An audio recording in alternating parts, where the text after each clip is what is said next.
Hello everyone. तो आज हम कंटिन्यू करने वाले हैं अपना नेक्स्ट टॉपिक ह्यूमन रिप्रोडक्शन का last lecture, that is embryogenesis. तो एम्ब्रियोजेनेसिस क्या होता है? एम्ब्रियो का बनना, एम्ब्रियोजेनेसिस। और एम्ब्रियो क्या होता है? तो प्रेगनेंसी के 9 मंथ्स में 2 मंथ्स तक जो मल्टी सेलुलर स्ट्रक्चर होता है, जो जाइगोट से बना होता है, दैट इज कॉल्ड एम्ब्रियो। और उसके बाद 9 मंथ तक before parturition, that is called foetus. After parturition, after delivery, it is called infant. Okay.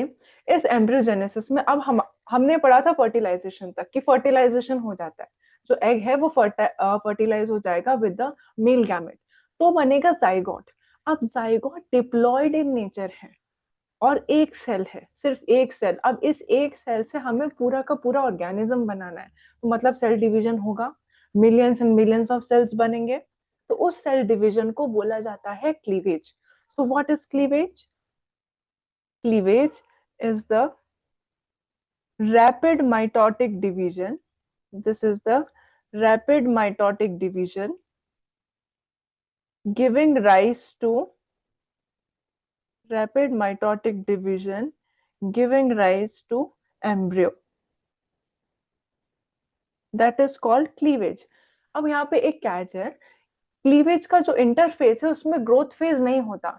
मतलब जब माइटोटिक डिवीजन होता है तो साइटोप्लाज्म भी डबल होता है, डीएनए भी मल्टीप्लाई होता है, बट यहाँ पे साइटोप्लाज्म का, प्रोटीन्स का उतना ग्रोथ नहीं हो पाएगा as compare to the DNA. That means interface is without growth phase. मतलब एक सेल से दो सेल बनेंगे, दो से चार बनेंगे, तो डीएनए तो मल्टीप्लाई हो रहा है, डीएनए का अमाउंट तो बढ़ रहा है, बट कंपैरेटिवली साइटोप्लाज्म नहीं बढ़ रहा है। That means with the cleavage, with the rapid mitotic division, nuclear cytoplasmic ratio will increase, nucleus will this DNA amount, genetic material will increase more than the increase in the cytoplasm. So suppose ये है एक cell, that is, this is called zygote, and this zygote is surrounded by the zona pellucida layer. अब जब इसमें division होगा तो ये दो डॉटर सेल में कन्वर्ट हो जाएगा। इन दो डॉटर सेल को बोला जाता है blastomeres. These daughter cells are called blastomeres. तो जो साइज है जोना पेलुसिडा, अब जो जोना पेलुसिडा हमने पढ़ा था वो सीमेंटेड हो गई है, तो चाहे भले ही कितना भी डिवीजन हो, छोटी छोटी डॉटर सेल बन जाएंगी, लेकिन ये जो भी आगे आने वाली स्टेजेस है उनका साइज नहीं बड़ा होगा। इसका मतलब कि साइटोप्लाज्म उतना नहीं बढ़ेगा, बस डीएनए बढ़ जाएगा। So here interface is without growth phase. Interface is without growth phase, and nuclear cytoplasmic ratio increases. Nuclear cytoplasmic ratio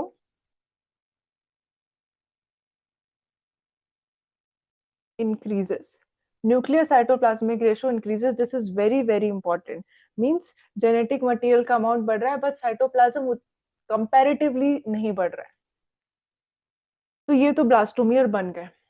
अब अगर हम बात करें ह्यूमन एग की, तो ह्यूमन एग होता कैसे है? Human fertilised egg, human egg is alethal. It is alethal egg. Alethal that means yolk sac बहुत कम होता है, yolk sac उतना नहीं, मतलब नहीं होता, सॉरी, कम नहीं होता, होता ही नहीं है। तो ऐसे बहुत सारे एग है जहाँ पे बहुत अमाउंट ऑफ यॉर्क सैक होता है। Those eggs are called macrolecithal egg. Okay, like reptiles में, लाइक बर्ड्स में, इंसेक्ट्स में यॉर्क सैक इनफ अमाउंट में होता है। ह्यूमन एग में यॉर्क नहीं प्रेजेंट होता है, क्योंकि हम यॉर्क में रिलाई नहीं करते न्यूट्रिशन के लिए। We have placenta. Now after alethal egg, cleavage in human is indeterminate cleavage. Indeterminate cleavage, sorry, and holoblastic equal cleavage. Holoblastic equal cleavage. Now इसका मतलब क्या होता है holoblastic equal cleavage and indeterminate? Indeterminate मतलब जो blastomere बन रहे हैं, डॉटर सेल बन रहे हैं, उनकी फेट डिसाइडेड नहीं है, वो क्या बनाएगा नहीं पता। इस टाइप की क्लीवेज को इनडिटर्मिनेट क्लीवेज बोलते हैं। मतलब जब तक कि 3 जर्म लेयर नहीं बन जाती, that is ectoderm, mesoderm and endoderm, तब तक सारे सेल, मतलब जितने भी डॉटर सेल बन रहे हैं उनका फेट डिसाइडेड नहीं है, वो कुछ भी बना सकती है, they are the stem cells, they are totipotent, वो कुछ भी बना सकती है, तो उनका जो फेट है वो डिसाइडेड नहीं है। इनडिटर्मिनेट क्लीवेज, डिटर्मिनेट क्लीवेज में फेट डिसाइडेड होता है कि ये ब्लास्टोमियर ये पार्ट बनाएगा। होलोब्लास्टिक इक्वल क्लीवेज, होलोब्लास्टिक मतलब एक जो सेल है वो कंप्लीटली डिवाइड हो जाएगा 2 सेल में। ओके, सो क्लीवेज होलोब्लास्टिक हो सकता है, मीरोब्लास्टिक हो सकता है। मीरोब्लास्टिक क्लीवेज में जो एक सेल है, मतलब उसमें मोस्ट ऑफ द पार्ट में यॉर्क प्रेजेंट होता है, तो जहां पे भी यॉर्क प्रेजेंट होता है उसका डिवीजन नहीं हो पाता, because York is inert, it does not actively participate in the division. तो एक छोर होता है एग का जो डिवाइड होता है, डॉटर सेल बनाता है और वही एम्ब्रियो बनाता है, दूसरे पार्ट में यॉर्क होता है। जबकि होलोब्लास्टिक क्लीवेज में एक सेल कंप्लीट 2 सेल में बन जाएगा, अब ये सेल भी कंप्लीट 2 सेल में बनेंगे। ठीक है, so here line of segmentation passes completely through the zygote or the cell, that is holoblastic। और इक्वल मतलब एक सेल 2 इक्वल साइज के सेल में डिवाइड हो जाएगा, 2 इक्वल डॉटर सेल में डिवाइड होगा। Okay, that is called holoblastic equal cleavage and indeterminate cleavage. अब क्लीवेज में भी टाइप होता है, मींस प्लेन होते हैं। अगर क्लीवेज, अगर एक सेल मतलब इस तरीके से 2 सेल में डिवाइड हो, मतलब the plane of the segmentation it passes vertically through the centre, तो इस टाइप की प्लेन को बोलते हैं meridional plane, meridional plane. And if the plane passes horizontally through the center of the egg cell, that is called equatorial plane, this is called equatorial plane। मतलब अगर एक cell 2 cell में ऐसे divide हो, मतलब प्लेन ये है जिसमें कि डिवीजन हो रहा है, okay, that is called equatorial plane. और अगर ऐसे डिवाइड हो then that is meridional plane. If plane passes through here then it is called vertical plane, and if plane passes away from the center then it is latitudinal plane। Okay, now in the humans, in the humans cleavage is slow and asynchronous, this is slow and asynchronous। अब asynchronous क्यों बोलते हैं मैं explain करूंगी, ठीक है, but आपको याद रखना human cleavage is slow and asynchronous. और ये क्लीवेज कहाँ शुरू होता है, मतलब इसकी साइट क्या है। तो जाइगोट कहाँ बना, फेलोपियन ट्यूब में, तो तुरंत जाइगोट बनने के बाद क्लीवेज डिवीजन भी शुरू हो जाएगा। सो फेलोपियन ट्यूब में क्लीवेज स्टार्ट होता है, so site is fallopian tube or oviduct, fallopian tube और oviduct। तो अगर हम बात करें कि एक्चुअली में अब ये क्लीवेज होता कैसे, वन मोर थिंग, जैसा कि मैंने बोला था कि यॉर्क पार्टिसिपेट नहीं करता क्लीवेज में, तो जितना ज्यादा यॉर्क होगा क्लीवेज होने में उतनी अड़चने आएंगी। तो rate of cleavage, rate of cleavage is inversely proportional to the amount of yolk, inversely proportional to the amount of yolk present। okay, अब अगर हम समझें तो सपोज ये है जाइगोट हमारा and it is surrounded by this zona pellucida layer. ये zygote fertilisation के 30 घंटे बाद इसमें पहला क्लीवेज डिवीजन होगा, और ये जो पहला क्लीवेज डिवीजन होगा कैसा होगा, मेरिडियोनल, मतलब इस प्लेन में होगा, ऐसे डिवाइड होंगे। अब ये बन गया 2 cell stage, this is 2 cell stage. After this 2 cell stage बनेगा transient 3 cell stage. Why 3 cell stage, because जब 2 सेल बनी, ओके, तो एक में होगा मेरिडियोनल डिवीजन, दूसरे में होगा इक्वेटोरियल, आप देख सकते हैं, ओके, बट एक सेल में ये डिवीजन पहले कंप्लीट हो जाएगा। तो अगर पहले कंप्लीट हो गया तो ट्रांजिएंट 3 सेल स्टेज बनेगी, then 4 cell stage, then 8 cell stage, then 16 cell stage. तो ये गुच्छा बन जाएगा सेल्स का। लेकिन अभी भी इसका साइज नहीं बढ़ा, छोटी छोटी डॉटर सेल बन रही है बट साइज नहीं बढ़ा। क्यों? Because it is surrounded by the zona pellucida. तो जोना पेलोसिडा फाड़ के तो बाहर नहीं निकल सकता, उसी के अंदर बढ़ना है उसको। तो सेल की छोटी मतलब छोटे छोटे सेल्स बन रहे हैं, नंबर बढ़ रहा है, डीएनए बढ़ रहा है, बट साइटोप्लाज्म उतना नहीं बढ़ रहा। तो ये जो 8 to 16 सेल स्टेज है, ये एकदम शहतूत की तरह, मलबेरी की तरह लगेगा।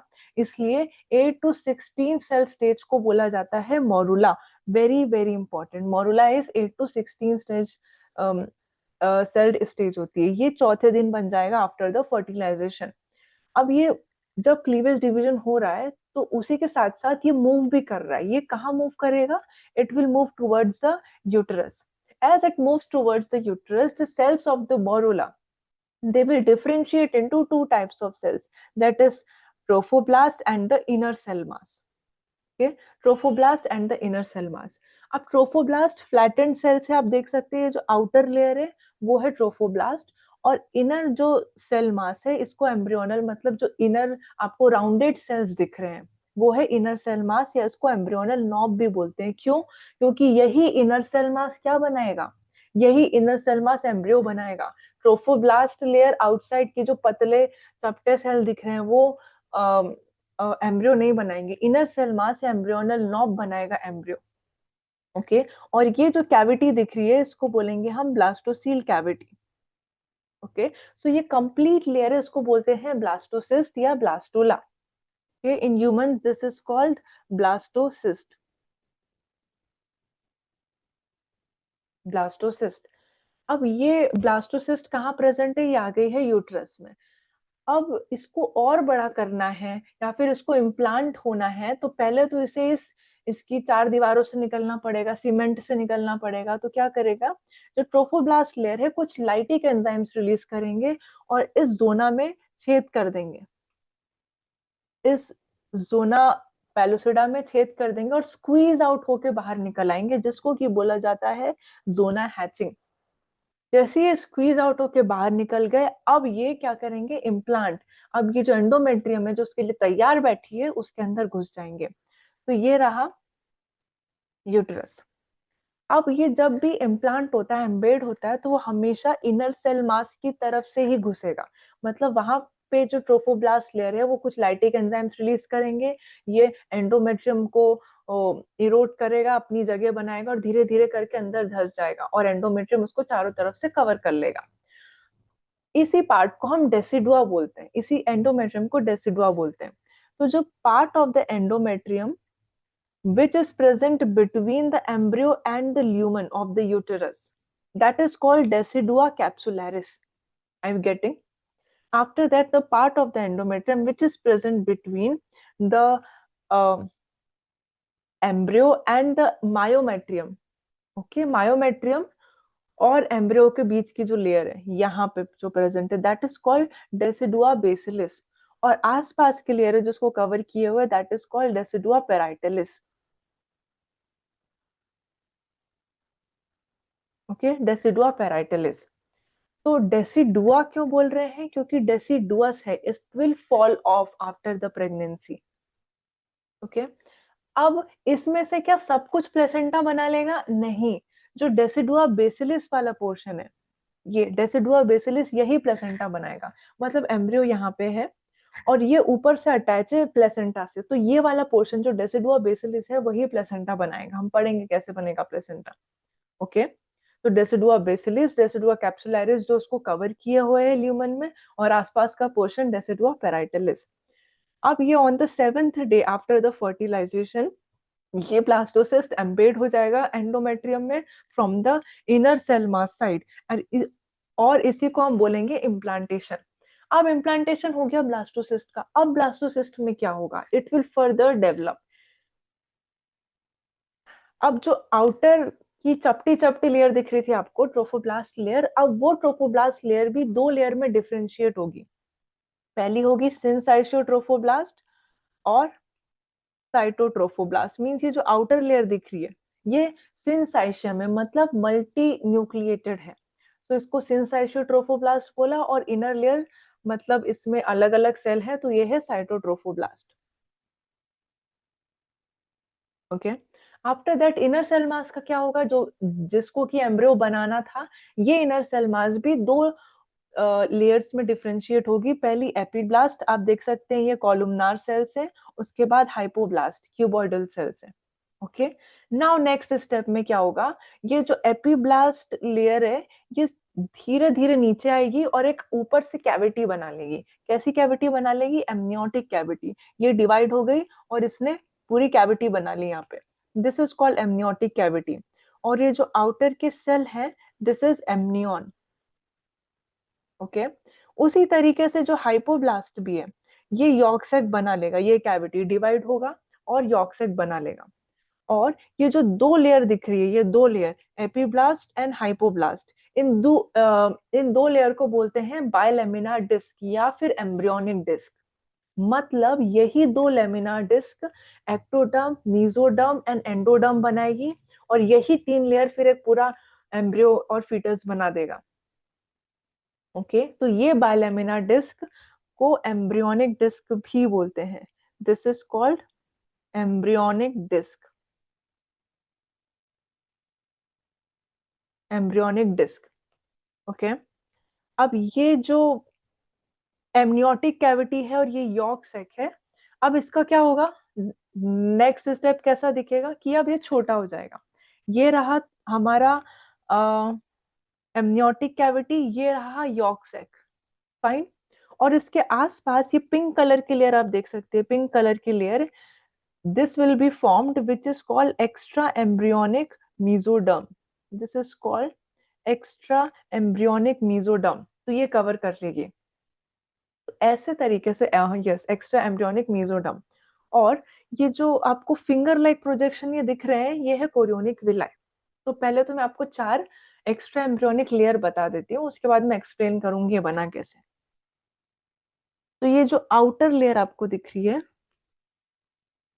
ये आउटर लेयर, ये है कोरियन, ये है कोरियन। उसके बाद ये लेयर जो आपको दिख रही है, this is yolk sac. Okay, after that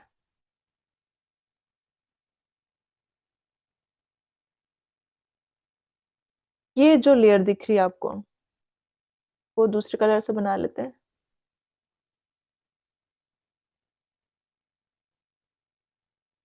इस कलर से बनाए, व्हाइट कलर से बना लेते हैं। ये जो लेयर दिख रही है, this is called amnion, amnion.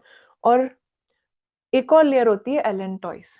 Okay, तो अब जैसे जैसे छोटा होगा, ये जो बायलैमिनार डिस्क आपको दिख रही है, इससे बना लेती हूँ। हाँ, ये जो बायलैमिनार डिस्क दिख रही है, by the end of second week ये ट्रोफोब्लास्ट से कनेक्ट हो जाएगा बाय द कनेक्टिंग स्टॉक। एक स्टॉक बनेगी, that is called connecting stalk, ये ट्रोफोब्लास्ट से कनेक्ट हो जाएगा। ओके, और ये जो आउटर की आपको trophoblast layer, this cytotrophoblast and cytotrophoblast, ये फिंगर लाइक प्रोजेक्शन बना लेगा किसके अंदर, और किसके अंदर घुसेगा, एंडोमेट्रियम में। तो इस फिंगर लाइक प्रोजेक्शन को विलाई बोलते हैं। क्या बोलते हैं, कोरियोनिक विलाई। ओके, अब ये मैंने पूरा बना दिया है, बट ये जो कोरियोनिक विलाई है बेसिकली प्लेसेंटा का पार्ट है, कि फिंगर लाइक प्रोजेक्शन घुसे एंडोमेट्रियम के अंदर। अब ये फिंगर लाइक प्रोजेक्शन प्लेसेंटा का पार्ट बनाएंगे। अब ये जो कोरियोनिक विलाई है, ये सेकेंड वीक से बनना शुरू हो जाती है, by the end of second week, but ये पूरी बन नहीं जाती है प्रॉपरली। मैंने यहाँ पे बना दिया है, बट ये बनती है तीसरे से चौथे मंथ तक।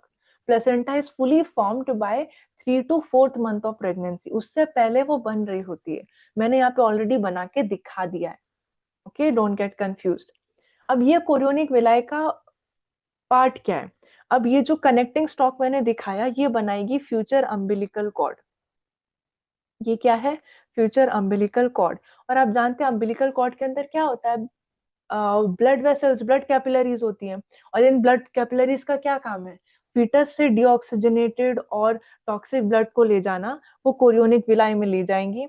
और यहाँ पे मैटरनल ब्लड के साथ एक्सचेंज होगा, गैसेस एक्सचेंज होगा, न्यूट्रिएंट का एक्सचेंज होगा, आफ्टर दैट एंटीबॉडीज का एक्सचेंज होगा, और उसके बाद जो भी ऑक्सीजनेटेड और न्यूट्रिशियस ब्लड है उसको वापस से लाया जाएगा एंडो फीटस के पास। ओके, तो ये जो आपको बायलेमिनार डिस्क दिख रही है, ये जो बायलेमिनार डिस्क दिख रही है, ये एक्चुअली में एम्ब्रियो बनाएगी।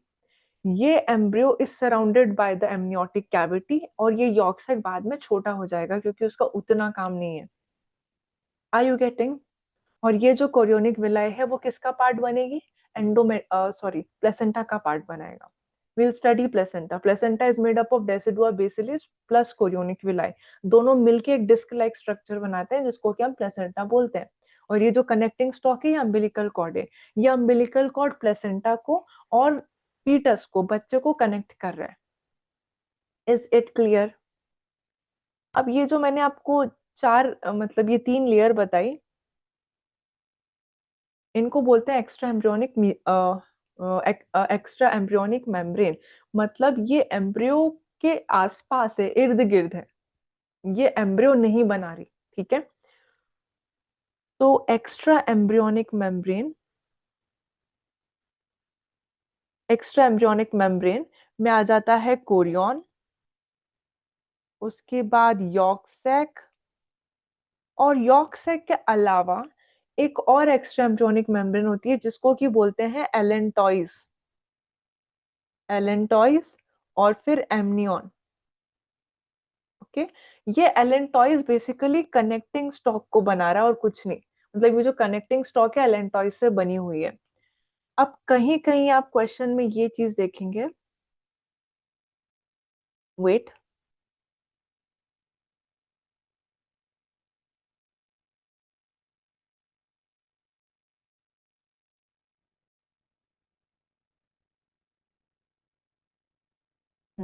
कहीं कहीं आप क्वेश्चन में ये चीज देखेंगे, वो आपसे पूछ लेंगे कि ये कोरियन किससे मिलके बना है। तो ये किससे मिलके बना है? ये जो अंदर वाली जो लेयर है वो है मीजोडर्म कोरियन में। तो here Korean is made up of inner and outer. So chorion is made up of mesoderm, inner, and outer it is made up of ectoderm. Ectoderm. Yolk sac. Yolk sac किससे मिलके बना है? outer mesoderm and inner endoderm. Outer mesoderm and inner endoderm. ओली allantois भी same ही चीज से मिलके बना है, inner endoderm and outer mesoderm. और ये जो एमनियन है वो बाहर की तरफ मीजोडर्म से मिलके बना है, and inner it is ectoderm. अब ये पता कैसे चल रहा है? यहाँ से पता चल रहा है कि ये है यॉर्क सैक। तो बाहर वाली लेयर थी इसकी मीजोडर्म, और इनर वाली ये जो ब्लू कलर लेयर थी ये थी एंडोडर्म। तो ये ऐसे आपको याद रखना पड़ेगा, इसीलिए मैंने समझाया। अब नहीं पूछते उतना, बट पहले पूछा करते थे ये सब चीजें। ओके, तो ये हो गया मीजोडर्म। अब पढ़ेंगे हम अम्बिलिकल कॉर्ड में। अम्बिलिकल कॉर्ड में क्या क्या होता है? तो ये थी सारी एक्स्ट्रा एम्ब्रियोनिक लेयर्स। उसके पहले मैं आपको एक प्रॉपर डायग्राम ही दिखा देती हूँ, you will not get confuse. तो पहले तो ये रहा एनसीईआरटी डायग्राम, इसको देख लेते हैं। आ, यहाँ पे जो ए है, ए क्या है? ओव्यूलेटेड सेकेंडरी oocyte। सेकेंडरी oocyte के बाद बी है, यहाँ पे इसका क्या हुआ? फर्टिलाइजेशन। सी बना 2 सेल स्टेज, क्लीवेज हुआ मेरिडियोनल प्लेन से। उसके बाद डी है 4 cell stage, then 8 cell stage, this is called morula. E है यहाँ पे, ये रहा मोरुला। फर्दर डिविजन हुआ, I guess this is 16 cell stage, this is also the morula F. Okay, after that this G, this is the blastocyst. ये outer layer है trophoblast, चपटी हुए सेल्स स्क्वामस सेल से मिलके बने, और जो इनर राउंड सेल है this is inner cell mass. अब इनर सेल मास के साइड से ये अंदर घुस जाएगा, and then this is called blastocyst implantation. Okay,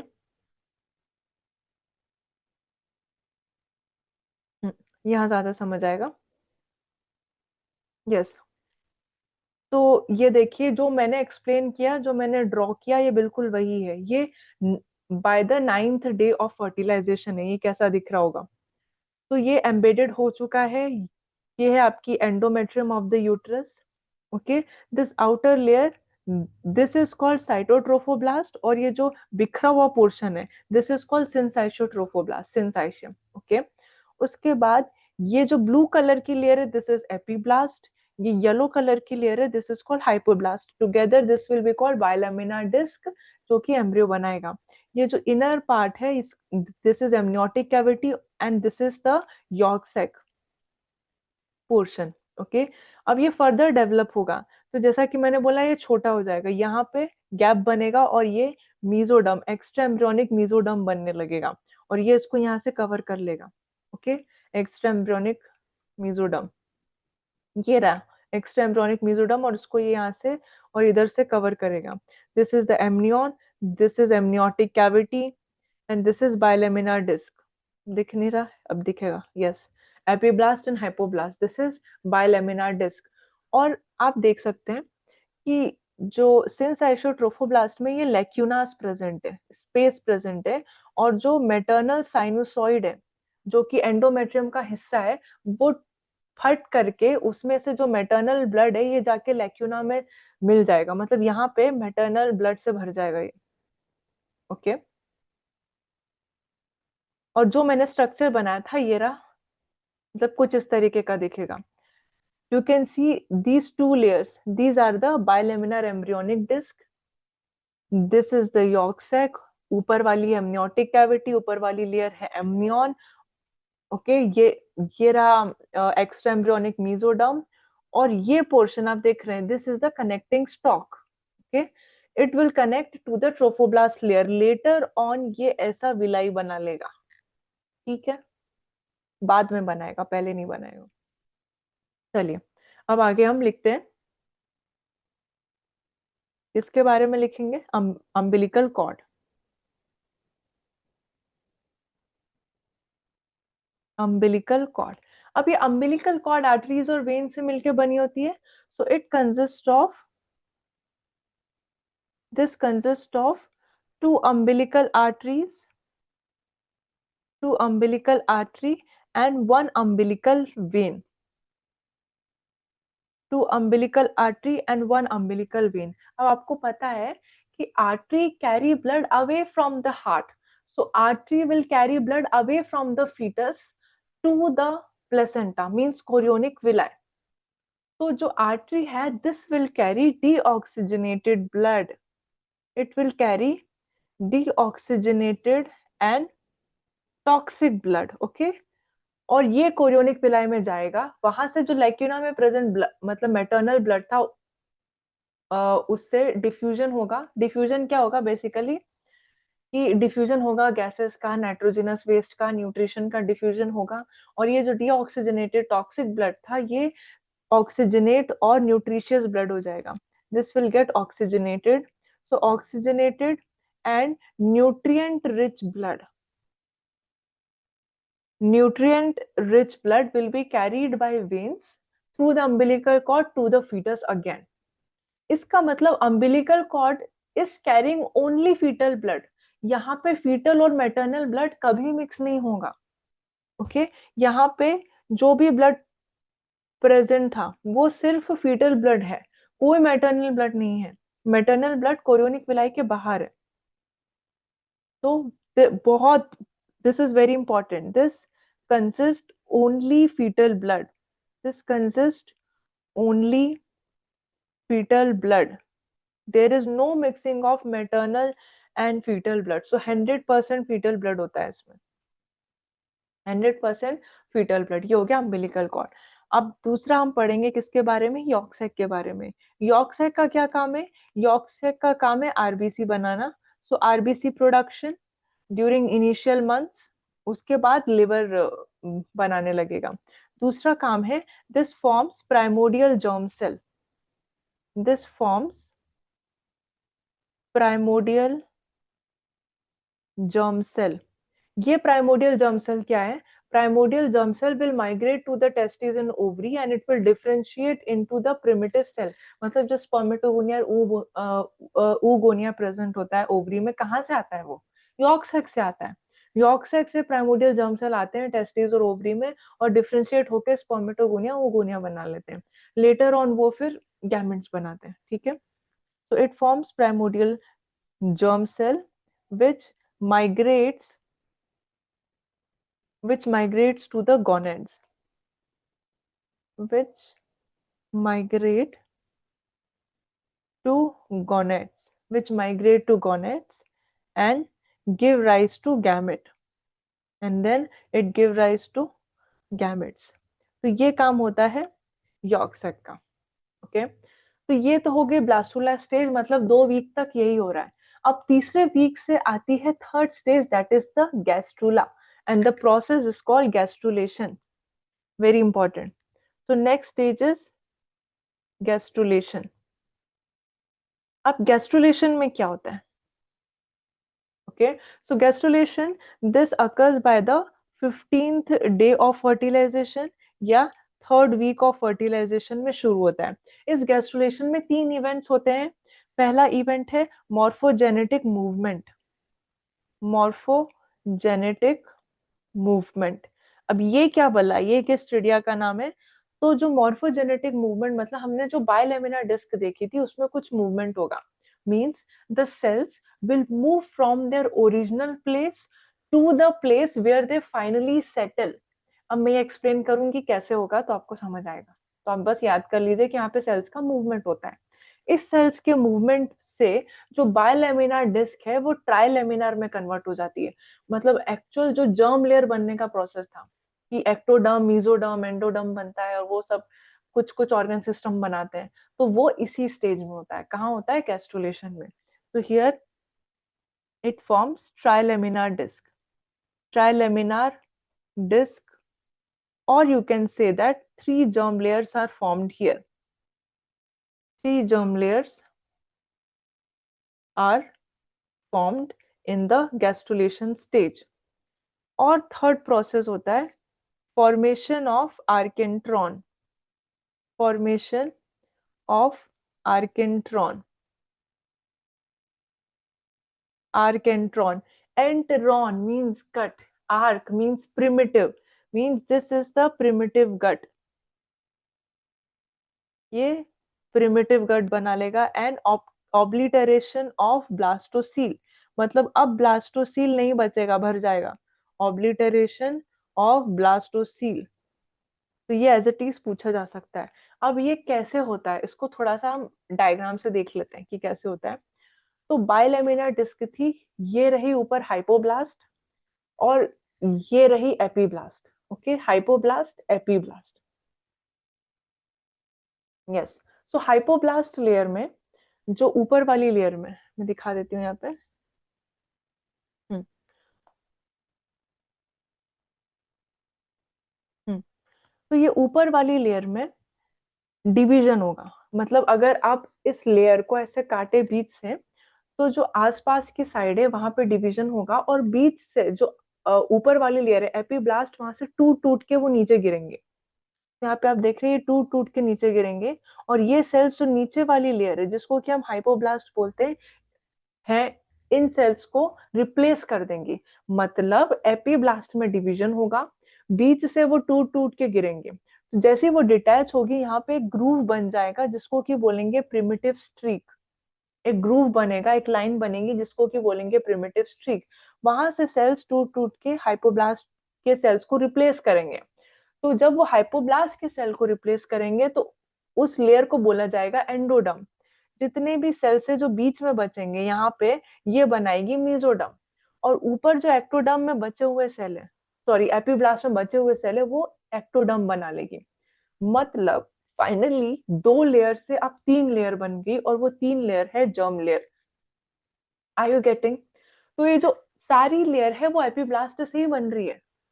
okay, epiblast के सेल डिवाइड कर रहे हैं, उसके बाद वो ऊपर से नीचे डिटैच हो के आ रहे हैं। ओके, उसी ने पहले एंडोडर्म बनाया, मीजोडर्म बनाया, और फिर एक्टोडर्म बनाया। और ये रही प्रिमिटिव स्ट्रीक। प्रिमिटिव स्ट्रीक क्यों बने? क्योंकि वहां से सेल्स टूट टूट के गिर रहे हैं, तो एक ग्रूव लाइक स्ट्रक्चर बनेगा। Okay, so right this, so right here epiblast, epiblast is forming all the layers. Epiblast is forming all the three layers.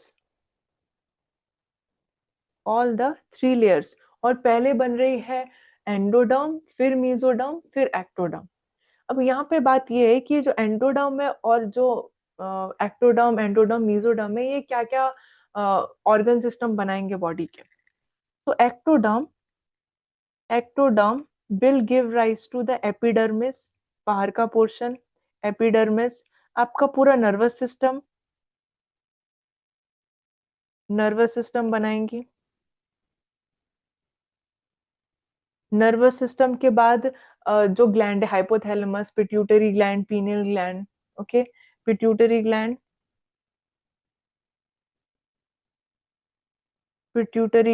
Pineal gland. उसके बाद आई रेटिना, कॉर्निया भी एक्टोडर्म बनाता है। उसके बाद enamel of tooth is formed by ectoderm. After that, mesoderm. Mesoderm क्या बनाता है? एपिडर्मिस की नीचे वाली लेयर, जिसको कि बोलते हैं डर्मिस। उसके बाद पूरा कनेक्टिव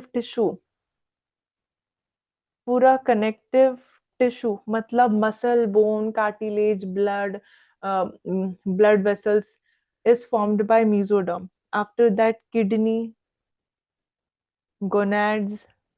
उसके बाद tooth except enamel is formed by mesoderm and major organ system, most of the organ system. उसके बाद एंडोडर्म क्या बनाएगा? आपका गट बनाएगा, एलिमेंट्री कैनाल एंड उससे रिलेटेड ग्लैंड्स कौन से हैं? लिवर है, पेनक्रियाज है, थायराइड,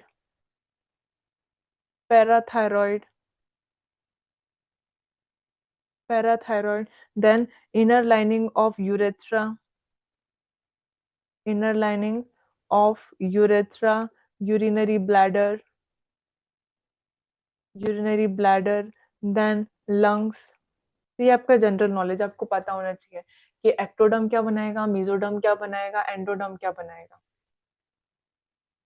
ओके, तो all these things are formed by these germ layer. So यहाँ पे आपका गैस्ट्रुलेशन खत्म होता है। अब हम लास्ट का टॉपिक पढ़ेंगे, ये प्लेसेंटा एंड देन पार्चुरेशन। अब प्लेसेंटा किस किन चीजों से मिलके बना होता है? सो placenta is formed of decidua bacillus, that is the maternal part. Decidua bacillus, this is the maternal part. Okay, and chorionic villi. Okay, this is the fetal part. Okay, so placenta is made up of decidua bacillus plus chorionic villi. ये placenta क्या है? Structure and functional unit, means यही provide करेगा जितना भी nutrition है। And this placenta is connected to the fetus, by what? It is connected by umbilical cord. This is connected by umbilical cord. Placenta is connected to fetus by the umbilical cord, and this placenta is completely formed by first trimester. मतलब after the 3 months। Basically अगर आप अच्छे किताबों में पढ़ेंगे तो वहां पे लिखा होता है 3 से 4 महीने में प्लेसेंटा पूरा बन जाता है। ओके, अब प्लेसेंटा का मेन फंक्शन क्या है? अगर मैं फंक्शन पूछूं तो सब कुछ। पहला फंक्शन है एक्सचेंज ऑफ गैसेस। दूसरा फंक्शन है exchange of nitrogenous waste. Then तीसरा फंक्शन है it act as ultra filter, means इसके थ्रू जितने भी न्यूट्रिएंट्स हैं और एंटीबॉडी से पास होंगे। This is the ultra filter through which nutrients, hormones and antibodies pass. Okay, अब इसके थ्रू समटाइम्स कोई वायरसेस भी पास हो सकते हैं जो कि बहुत ही खतरनाक डिजीज कॉज कर सकते हैं, हम देखेंगे क्या है वो। अब प्लेसेंटा से कौन कौन से हॉर्मोन्स रिलीज होते हैं, अगर मैं ये पूछूं, बहुत इंपॉर्टेंट है। प्लेसेंटा से कौन कौन से हॉर्मोन्स रिलीज होते हैं? तो पहला हार्मोन है HCG। ओके, ये मेनली ट्रोफोब्लास्ट लेयर से रिलीज होता है HCG, human chorionic gonadotropin. Human chorionic gonadotropin. Okay, इसका काम क्या है? This rescues corpus luteum. This rescues corpus luteum. मतलब अब मैं बोल रही हूँ कि प्लेसेंटा तो बन रहा है 3 महीने में, तो उसके पहले तक एस्ट्रोजन और प्रोजेस्टेरॉन कौन सप्लाई कर रहा है? क्योंकि प्रेगनेंसी मेंटेन्ड है, मतलब प्रोजेस्टेरॉन लेवल हाई है, तो कॉर्पस ल्यूटियम सप्लाई कर रहा है। कॉर्पस ल्यूटियम जनरली डीजनरेट हो जाता है, लेकिन अगर फर्टिलाइजेशन हो गया तो ये HCG ही है जो कॉर्पस ल्यूटियम को बचा के रखेगा। ओके, दूसरा हार्मोन है relaxin. This relaxes the pubic symphysis, जो कि पार्चुरेशन में काम आएगा, relaxin. After that it also releases corticotropin releasing hormone. Okay, corticotropin, corticotropin releasing hormone.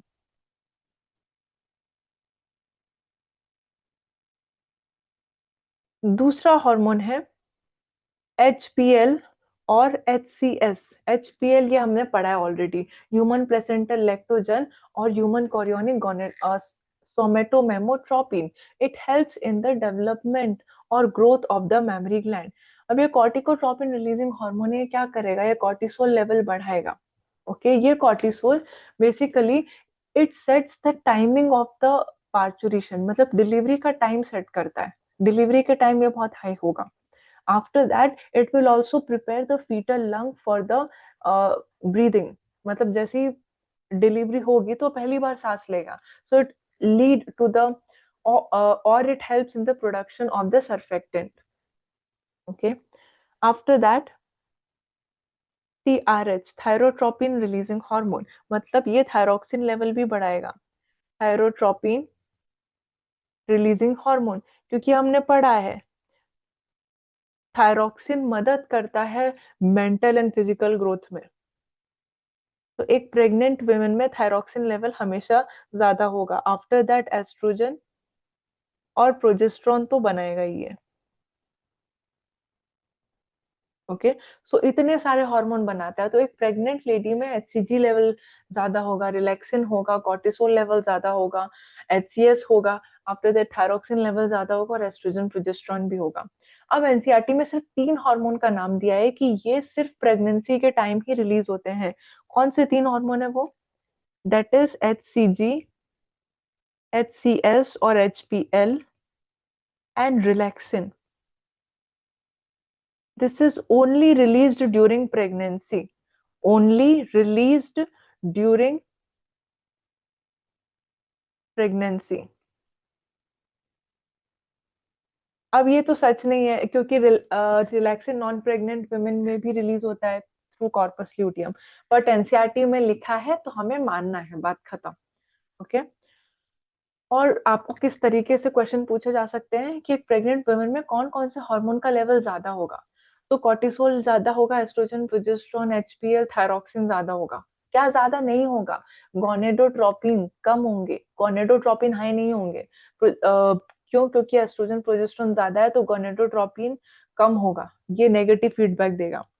तो gonadotropin level is low, gonadotropin is low in pregnant female. Okay, यहाँ पे खत्म हो गया प्लेसेंटा। अब प्लेसेंटा का बाद आता है जेस्टेशन। जेस्टेशन मतलब gestation is the duration. Okay, gestation period is the duration of the pregnancy. So this is the duration between fertilization. This is the duration between fertilization and parturition. Between fertilization and parturition, तो ये कितने दिन का होता है? 266 to 270 days का होता है। तो अगर हम बात करें कि पहले मंथ में क्या डेवलप हो जाता है, सो पहले मंथ में heart is formed. Okay. Second month में limbs are formed, okay, limbs are formed.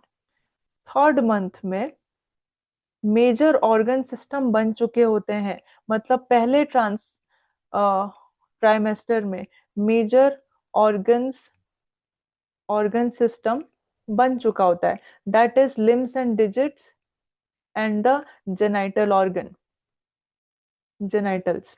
Okay, तो लिम्स एंड पहले मंथ में दिल की धड़कन सुनी जा सकती है, हार्ट बन जाता है। सेकंड मंथ में लिम्स एंड डिजिट्स, और थर्ड मंथ आते आते मेजर ऑर्गन सिस्टम बन जाता है, और ये फॉर्म करता है फर्स्ट ट्राइमेस्टर। पहला ट्राइमेस्टर 3 महीने का, दूसरा ट्राइमेस्टर भी 3 महीने का, after that third trimester again 3 महीने का, after that fourth fifth month.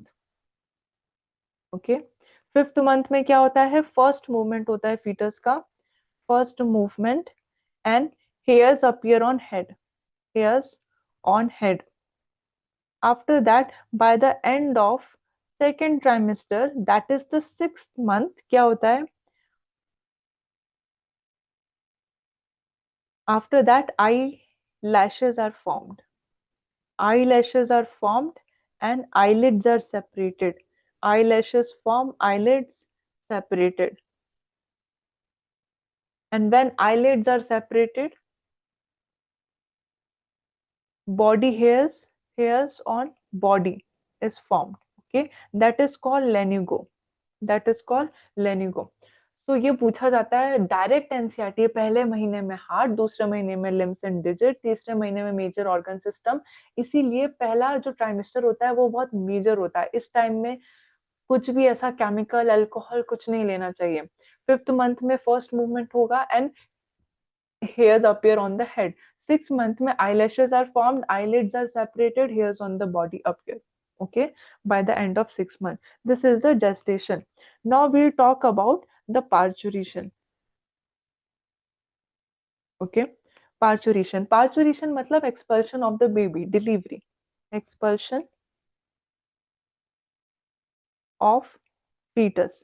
Expulsion of the fetus and the infant is born.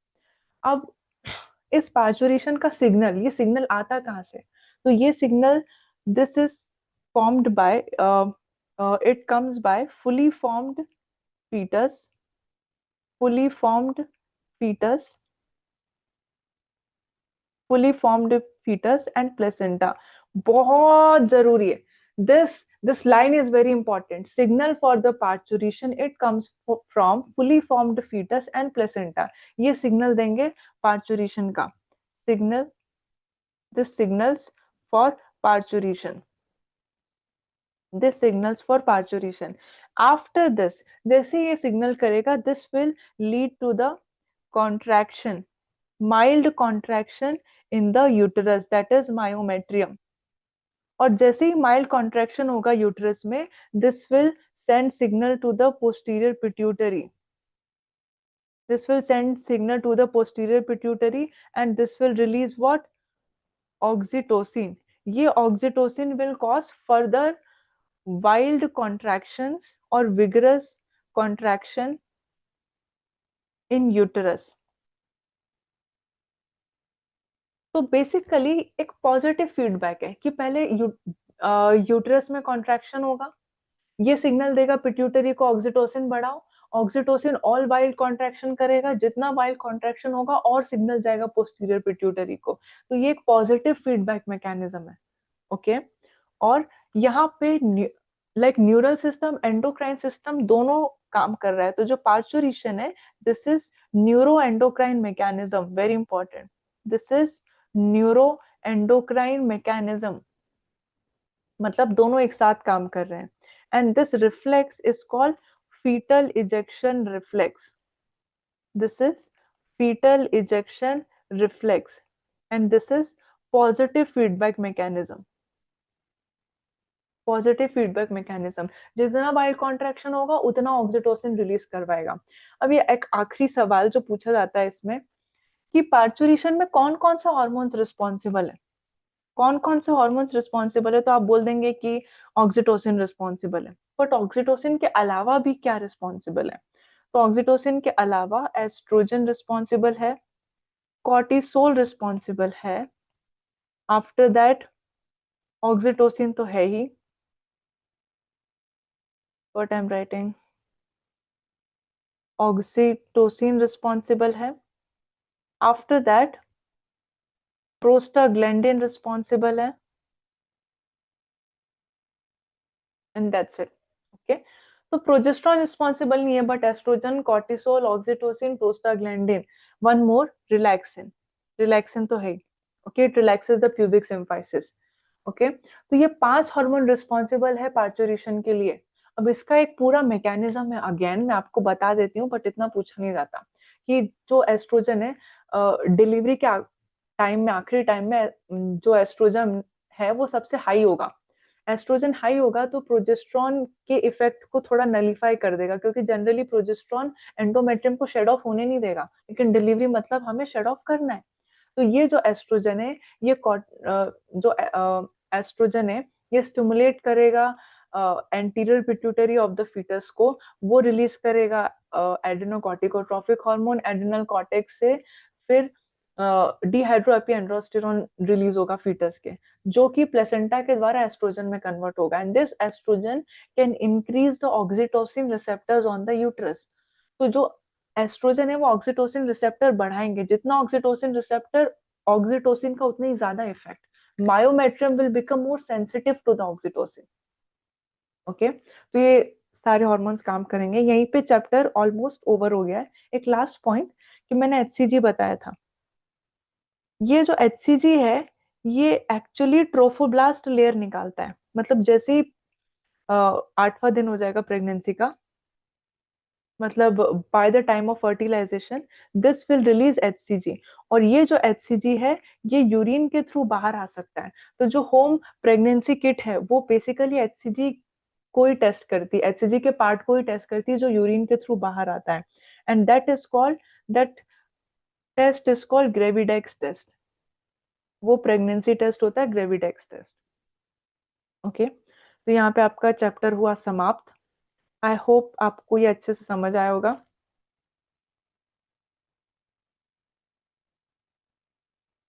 तो दैट्स इट फॉर टुडे। और नेक्स्ट चैप्टर हम कवर करेंगे जो सबसे मोस्ट इम्पॉर्टेंट है, वो है बायोटेक का चैप्टर। ओके, बायोटेक के बोथ चैप्टर, क्यों? क्योंकि उसका वेटेज बहुत ज्यादा है, तो पहले हम बायोटेक कवर करेंगे, उसके बाद हम अदर चैप्टर्स पे जाएंगे।